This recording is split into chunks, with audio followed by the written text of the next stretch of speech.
Ang pagbasa sa Banal na Ebanghelyo ayon kay San Juan.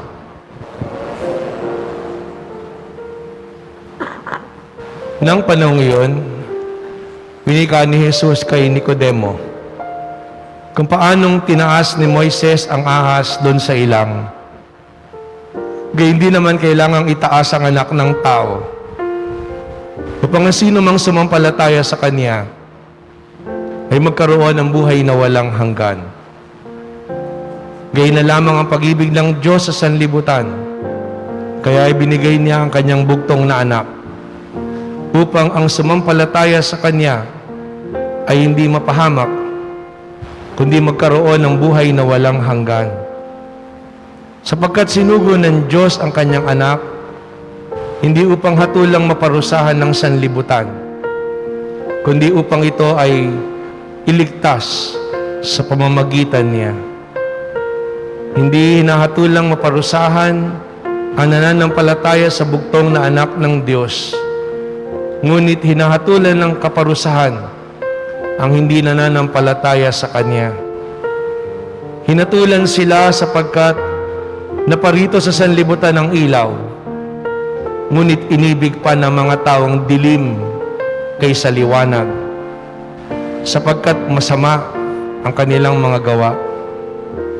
Ang gumagawa ng masama ay ayaw sa ilaw at hindi lumalapit dito upang hindi mahayag ang kaniyang mga gawa.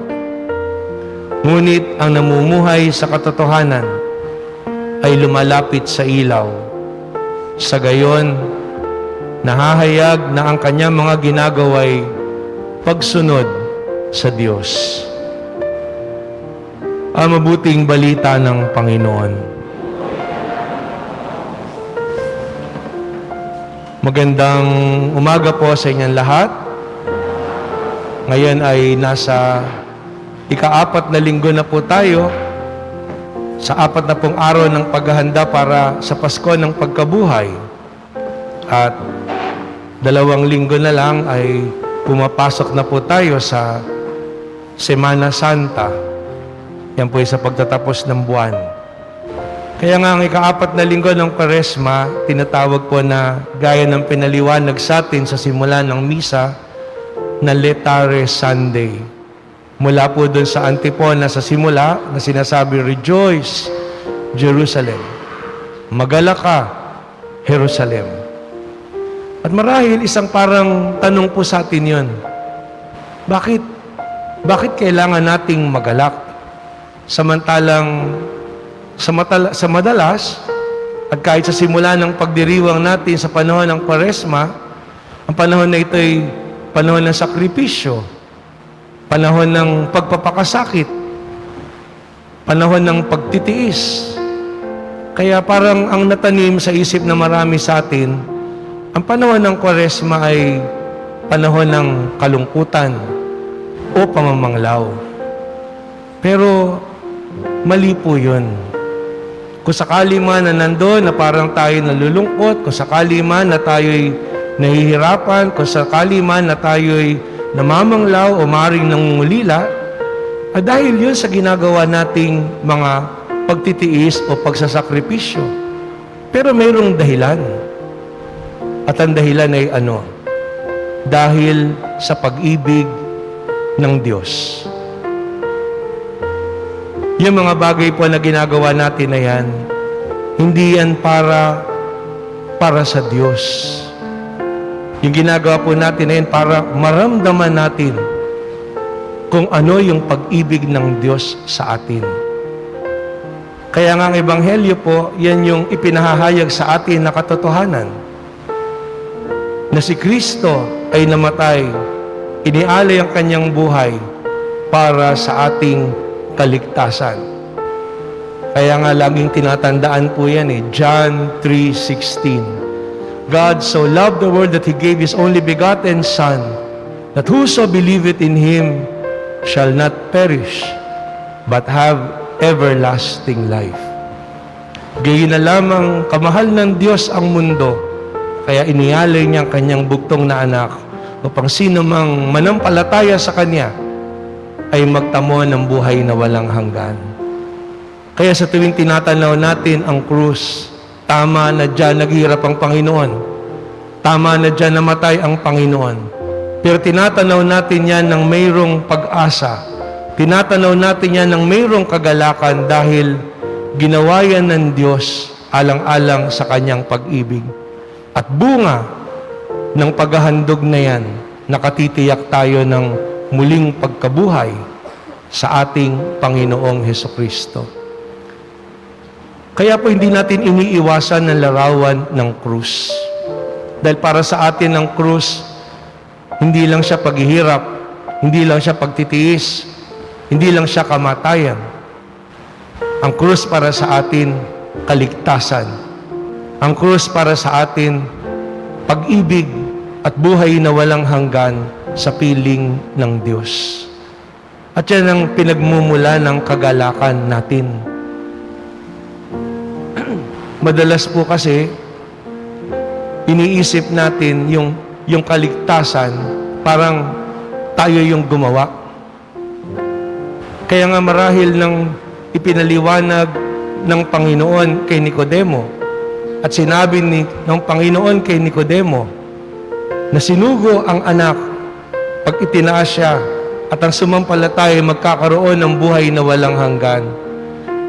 Malaisipan yun kay Nicodemo. Bakit? Kasi kaisipan ng mga Pariseo, yung pagsunod, yung pagganap, yung mga paggawa na yan, yan ang magliligtas.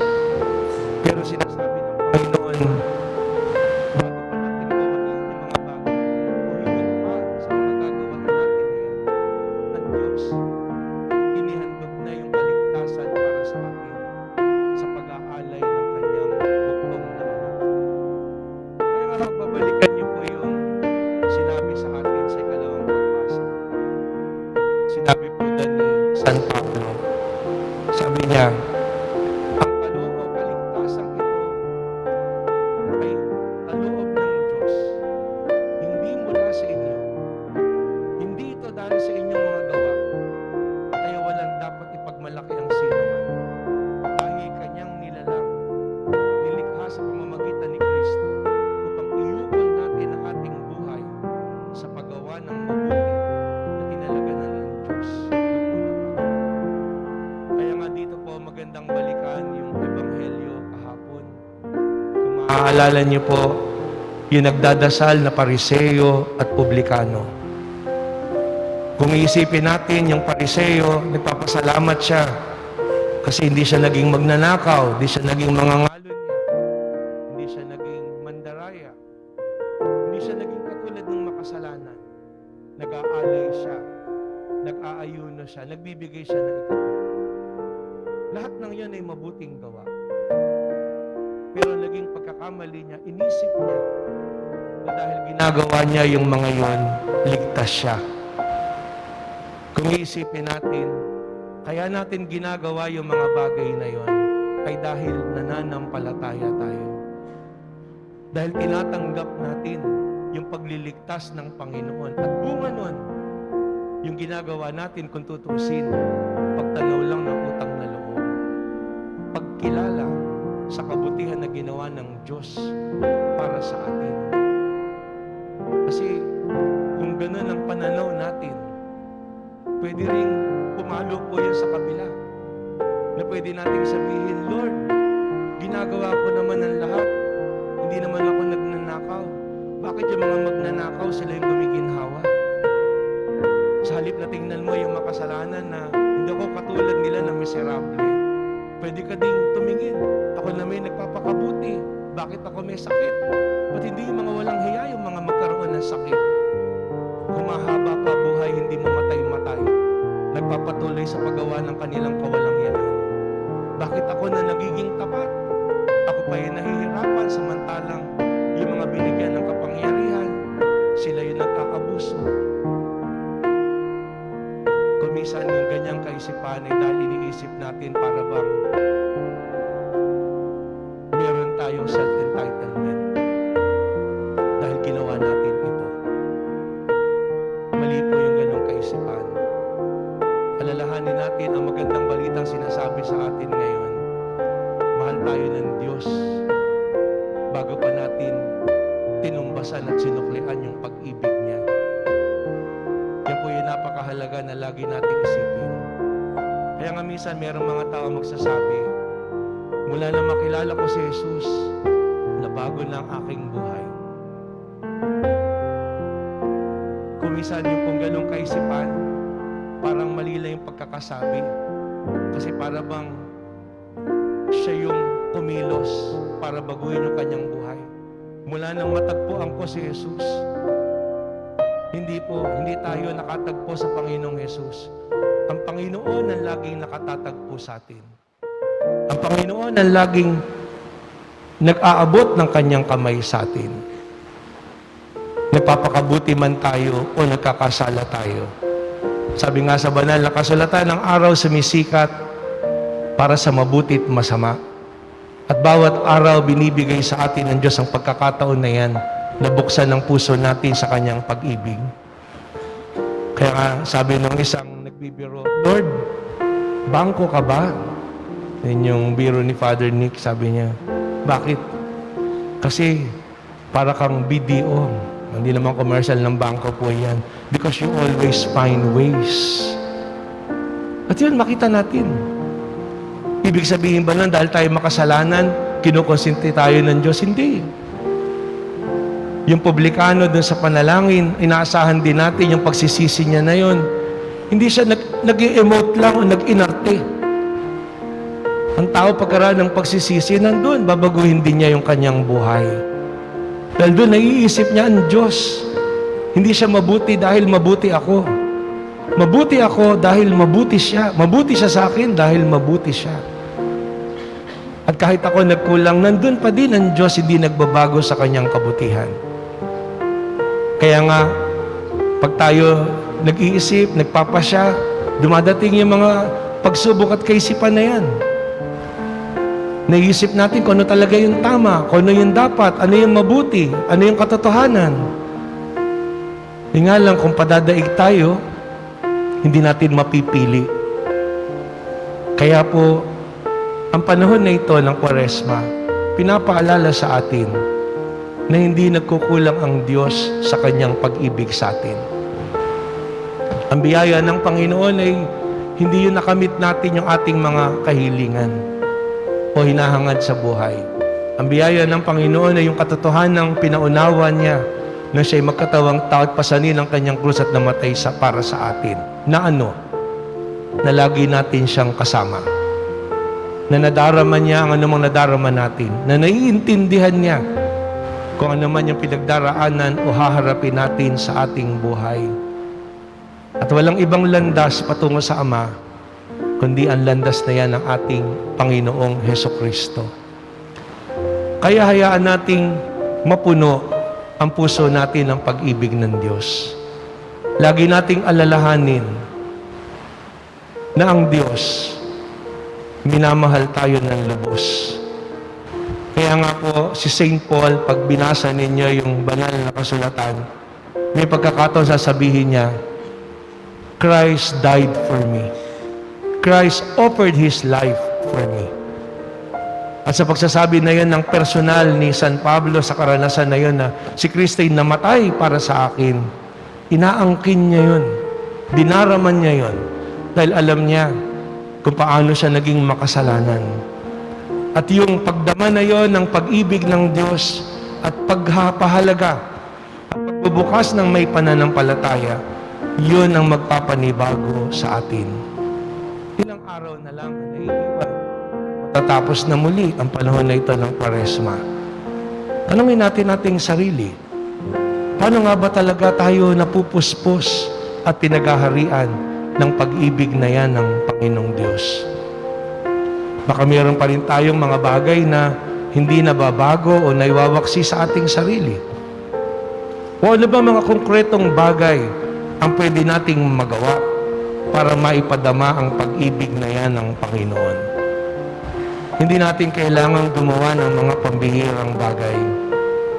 Minsan mayroong isang nanay, iyak siya ng iyak kasi kamamatay lang nung kanyang asawa.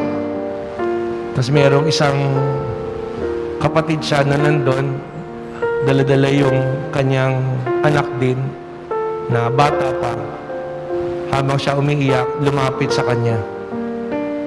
At kumandong sa kanyang kandungan. At ang sabi ng bata, bakit ka umiiyak?